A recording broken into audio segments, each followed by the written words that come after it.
Sonny the Yank, when I read the brief of it, he was from New York. So for sort of a couple of weeks I was practicing my New York accent, and about 2 days before we started filming I got a phone call from Simon, the director, and he said I sort of questioned some of the words in the script because there wasn't a lot for me, and I said, I don't think an American would be saying bloody hell. I think that's more of an English phrase. And he turned around and he said, no, Sonny the Yank's English. I went, good to know that, thank you.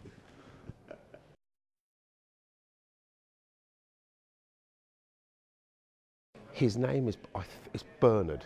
I think it's Bernard Schlack is his name. Can't find any real reason why he calls himself Sonny the Yank, but I can only think maybe that he loves Americans, or maybe in those days when you had, I would have thought 39 to 45 would have been the sort of early America, you know, Doris Day, you know, some of the actors, James Cagney, that sort of stuff. I think maybe he loved the bright lights of Hollywood. I'm sorry.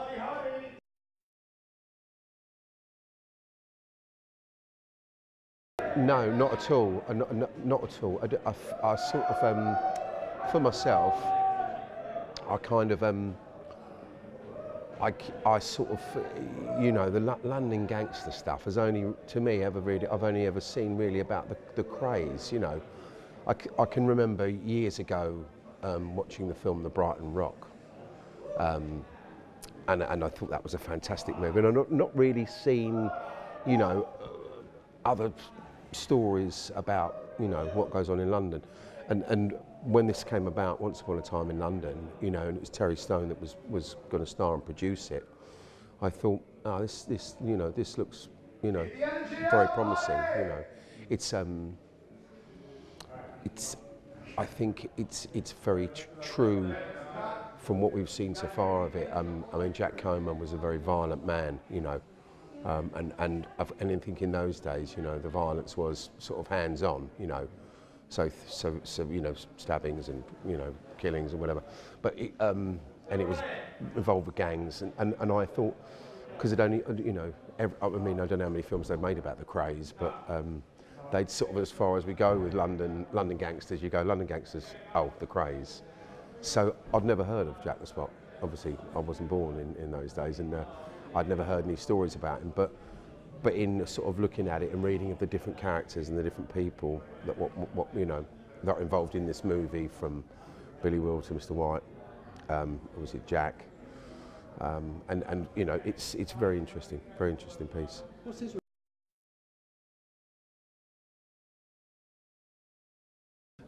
Where Sonny the Yank was concerned, I think he must have been, being the right-hand man, is obviously, he's looking out for him. You know, that's he's his, if you like, I think he's his friend that looks out for him.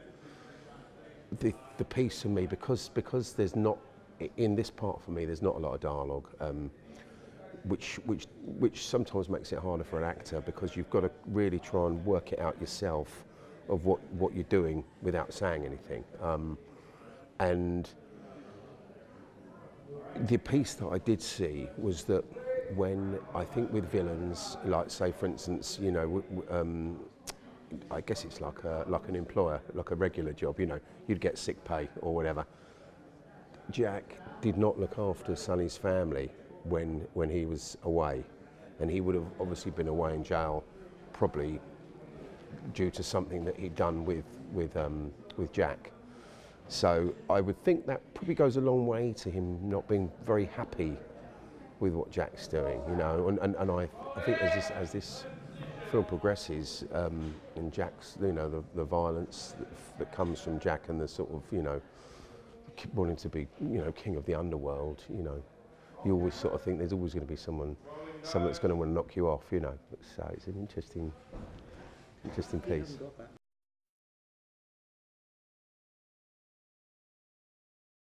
He does the violence for Jack, but the thing I think with Jack loves the violence as well. So really, in a way, I think the way that it's looking like it's going for Sonny is sort of like he's really maybe like I'm guessing like a bit of an older brother figure to him, sort of trying to, you know, not you know, you don't have to do what you're doing, and that's sort of where I'm sort of basing it upon, because I think I worked with Terry on his first movie. We did a film probably about how long ago? About 14 years ago together, and to see how far he's come on and to see the job he's doing in this film has been brilliant. You know, he's doing an excellent performance, and I don't think he wanted to do it originally. You know, but I think Jason Statham wasn't available for it, so he stood in, and he's doing an excellent job. So.